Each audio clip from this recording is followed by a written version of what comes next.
Rất nhiều người tập luyện thể thao rơi vào cùng một nghịch lý quen thuộc. Họ tập đều đặn, đổ mồ hôi mỗi buổi, cảm thấy mệt khi rời phòng tập, nhưng hình thể và sức mạnh gần như không thay đổi theo thời gian.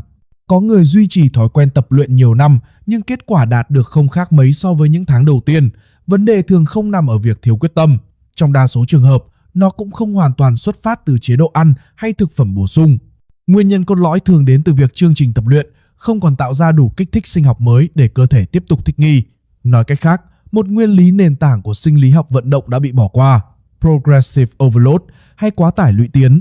Progressive Overload không phải là một thuật ngữ mới sinh ra từ mạng xã hội hay các trào lưu thể hình hiện đại. Đây là một nguyên lý đã được mô tả và ứng dụng trong sinh lý học, huấn luyện thể thao và phục hồi chức năng suốt nhiều thập kỷ. Về bản chất, Progressive Overload mô tả cách cơ thể con người thích nghi với áp lực. Khi một dạng áp lực được duy trì ổn định trong thời gian dài, cơ thể sẽ điều chỉnh để thực hiện cùng nhiệm vụ đó với mức tiêu hao năng lượng thấp hơn. Khi quá trình này hoàn tất, sự thích nghi dần chững lại và tiến bộ gần như dừng lại. Ngược lại, khi áp lực được điều chỉnh tăng dần một cách có hệ thống và phù hợp, cơ thể buộc phải tạo ra những thích nghi mới để đáp ứng yêu cầu cao hơn. Những thích nghi này có thể biểu hiện dưới dạng tăng sức mạnh, tăng khối lượng cơ, cải thiện khả năng kiểm soát vận động và nâng cao hiệu suất tổng thể. Các tổng quan nghiên cứu và khuyến nghị từ các tổ chức khoa học thể thao cho thấy rằng sự phát triển cơ bắp và sức mạnh xảy ra khi kích thích tập luyện đủ lớn để làm gián đoạn trạng thái cân bằng sinh học hiện tại. Nếu một bài tập, một mức tạ hay một tổng khối lượng vận động trở nên quá quen thuộc, hệ thần kinh trung ương sẽ tối ưu hóa chiến lược huy động sợi cơ, khiến cùng một nhiệm vụ được thực hiện với ít nỗ lực hơn. Song song đó, các tín hiệu sinh học liên quan đến tổng hợp protein cơ được ghi nhận là giảm dần theo thời gian và quá trình thích nghi chững lại. Đây chính là nền tảng sinh lý của hiện tượng plateau, trạng thái chững tiến bộ mà rất nhiều người tập gặp phải. Nguyên lý Progressive Overload có thể được tóm gọn trong một quy luật đơn giản. Muốn cơ thể tiếp tục phát triển, áp lực cần được điều chỉnh theo thời gian. Tuy nhiên, trong khoa học huấn luyện, áp lực không chỉ đồng nghĩa với việc nâng tạ nặng hơn. Áp lực tập luyện là một khái niệm đa chiều, có thể được tạo ra thông qua nhiều biến số khác nhau, bao gồm khối lượng tạ, số lần lặp, số hiệp tập, thời gian nghỉ giữa các hiệp, tần suất tập luyện trong tuần, cũng như thời gian cơ bắp chịu lực trong mỗi lần co cơ. Việc chỉ tập trung vào một biến số duy nhất, đặc biệt là tăng tạ liên tục, không những không tối ưu về lâu dài mà còn có thể làm tăng nguy cơ chấn thương nếu vượt quá khả năng phục hồi của cơ thể. Một trong những lợi ích quan trọng nhất của Progressive Overload là khả năng duy trì kích thích tăng cơ một cách bền vững. Khi áp lực tập luyện tăng lên, dù chỉ thông qua những điều chỉnh nhỏ như thêm vài lần lặp hoặc rút ngắn thời gian nghỉ, cơ bắp phải tạo ra nhiều lực hơn để hoàn thành nhiệm vụ. Điều này kích hoạt các cơ chế sinh học liên quan đến thích nghi cấu trúc sợi cơ và điều hòa tổng hợp protein cơ. Quá trình này không xảy ra tức thì mà tích lũy dần theo thời gian, miễn là kích thích được duy trì và điều chỉnh phù hợp với khả năng phục hồi. Bên cạnh đó, Progressive Overload đóng vai trò quan trọng trong việc vượt qua trạng thái plateau. Plateau không nhất thiết phản ánh giới hạn sinh học của cơ thể, mà thường cho thấy rằng chương trình tập luyện hiện tại không còn đủ thách thức. Khi các thông số tập luyện được giữ nguyên quá lâu, cơ thể tối ưu hóa việc sử dụng năng lượng và giảm phản ứng thích nghi. Việc điều chỉnh một hoặc nhiều biến số, chẳng hạn như thêm hiệp tập, thay đổi nhịp độ động tác hoặc tăng tần suất tập luyện, có thể tạo ra kích thích mới và khôi phục tiến trình tiến bộ. Trong thực tế, Progressive Overload không đòi hỏi những thay đổi lớn hay đột ngột. Nhiều nghiên cứu và kinh nghiệm huấn luyện cho thấy những điều chỉnh nhỏ nhưng nhất quán mang lại hiệu quả lâu dài và an toàn hơn. Việc tăng khoảng 2 đến 5% khối lượng tạ, thêm 1 đến 2 lần lặp hoặc rút ngắn 10 đến 15 giây thời gian nghỉ giữa các hiệp, nếu được áp dụng phù hợp, có thể tạo ra sự khác biệt rõ rệt sau vài tháng. Theo dõi tiến trình tập luyện là một phần không thể thiếu khi áp dụng Progressive Overload. Việc ghi lại mức tạ, số hiệp, số lần lặp và thời gian nghỉ giúp người tập đánh giá tiến bộ một cách khách quan. Trong khoa học huấn luyện, cách tiếp cận dựa trên dữ liệu này giúp giảm rủi ro quá tải và tối ưu hóa hiệu quả dài hạn so với việc dựa hoàn toàn vào cảm giác chủ quan. Có nhiều cách để áp dụng Progressive Overload. Tăng trọng lượng tạ là phương pháp phổ biến vì dễ đo lường, nhưng không phải lúc nào cũng là lựa chọn tối ưu. Khi kỹ thuật chưa ổn định hoặc khả năng phục hồi hạn chế, việc tăng số lần lặp hoặc số hiệp tập có thể là giải pháp an toàn hơn để nâng tổng khối lượng công việc mà cơ bắp phải thực hiện.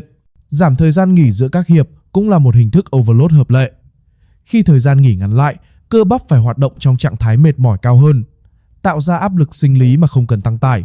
Cách tiếp cận này đồng thời làm tăng yêu cầu đối với hệ tim mạch và khả năng chịu đựng tổng thể.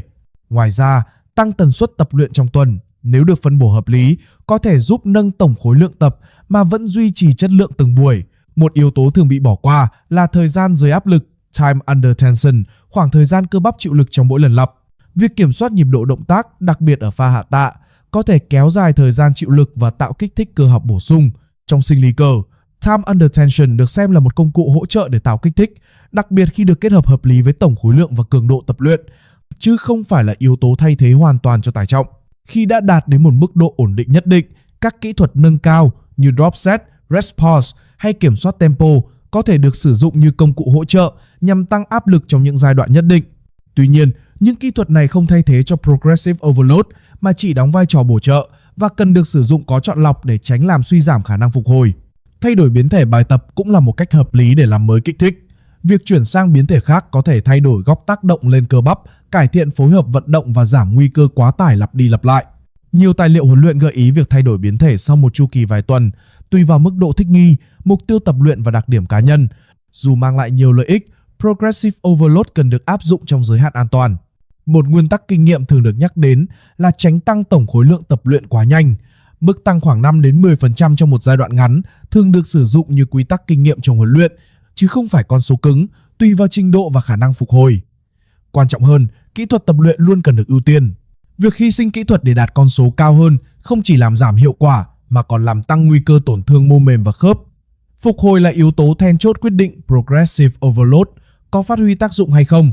Cơ bắp không phát triển trong lúc tập luyện mà trong giai đoạn nghỉ ngơi, khi cơ thể sửa chữa tổn thương vi mô và xây dựng cấu trúc mới. Giấc ngủ, dinh dưỡng và phân bổ thời gian, nghỉ hợp lý đóng vai trò trung tâm trong quá trình này. Nếu khả năng phục hồi không theo kịp, overload có thể chuyển thành quá tải, dẫn đến suy giảm hiệu suất và tăng nguy cơ chấn thương. Đa số các khuyến nghị cho rằng mỗi nhóm cơ cần khoảng 48 giờ để phục hồi tương đối. Tuy nhiên, con số này phụ thuộc vào cường độ, thể tích tập luyện và sự khác biệt cá nhân. Việc đảm bảo ngủ đủ 7 đến 9 giờ mỗi đêm, cung cấp đủ năng lượng và chất dinh dưỡng, đặc biệt là protein và carbohydrate, cùng với các biện pháp hỗ trợ như vận động nhẹ hoặc giãn cơ, giúp duy trì tiến bộ bền vững.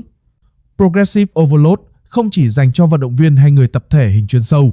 Nguyên lý này phù hợp với mọi đối tượng, có mục tiêu cải thiện sức khỏe và khả năng vận động. Với người mới bắt đầu, overload giúp xây dựng nền tảng tiến bộ sớm. Với người tập trung cấp và nâng cao, overload là công cụ để vượt qua plateau và tối ưu chương trình. Ngay cả với người tập vì sức khỏe, việc tăng dần khả năng chịu tải giúp duy trì chức năng vận động và giảm nguy cơ suy giảm theo tuổi tác. Tóm lại, progressive overload không phải là một xu hướng hay mẹo ngắn hạn, mà là nguyên lý sinh học nền tảng chi phối cách cơ thể thích nghi với áp lực. Khi được áp dụng đúng cách, nó cho phép kiểm soát sự tiến bộ một cách khoa học, bền vững và an toàn. Thành công trong tập luyện không đến từ những thay đổi đột ngột, mà từ việc theo dõi, điều chỉnh và kiên trì với những điều cơ bản.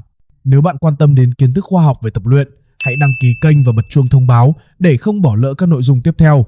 Nội dung trong video chỉ mang tính tham khảo và giáo dục, không thay thế tư vấn y tế, chẩn đoán hay điều trị cá nhân.